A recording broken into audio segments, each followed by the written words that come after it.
जय श्री कृष्णा गीता का छठा अध्याय और 21वां श्लोक, जहां भगवान उस समाधि की, उस आनंदमय अवस्था की बात कह रहे हैं। भगवान कहते हैं कि योग की उस आनंदमय अवस्था में जिसे समाधि कहते हैं, समाधि का मतलब इसे समझना है।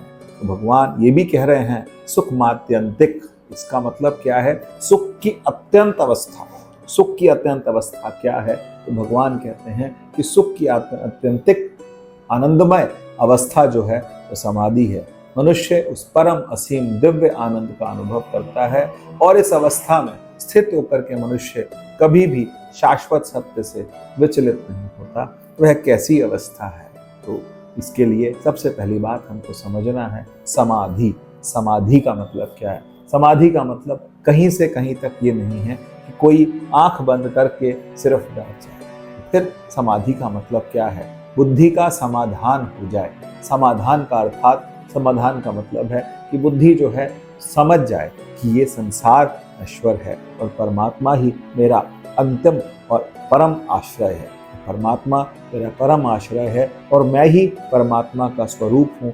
मैं ही परमात्मा का चिदाभास हूँ। उस परमात्मा का आभास मुझ में आ रहा है और मैं ही उस परमात्मा ही मेरा सर्वत्र है। उस स्थिति में, उस स्थिति को हम समाधि कहते हैं। उस समय मनुष्य परम आनंद में होता है, क्योंकि उस समय वो उस स्थिति से च्युत नहीं होता, उस स्थान से हटता नहीं, वैसा ही हमेशा बना रहता है। कबीरदास जी बोलते हैं, आंख न मूंदूं, कान न रूंदूं, दिन दिन बढ़त चली, साधो सहज समाधि बनी। सो सहज समाधि का मतलब यह है हमेशा सर्वत्र जब हम परमात्मा में रमण करते हैं, उस ब्रह्म में रमण करते हैं, उस परमात्मा में स्थित रहते हैं, तो ऐसी स्थिति को हम समाधि कहते हैं। और भगवान भी उसी समाधि की बात कह रहे हैं कि जब मनुष्य की बुद्धि को ये निश्चय हो जाए, पूरी तरह निश्चय हो जाए कि परमात्मा के सिवा अन्यत्र कुछ है ही नहीं। ईशा वास्य मिदम सर्वम यत् किंचित जगत्याम जगत। जहाँ तक आप देखें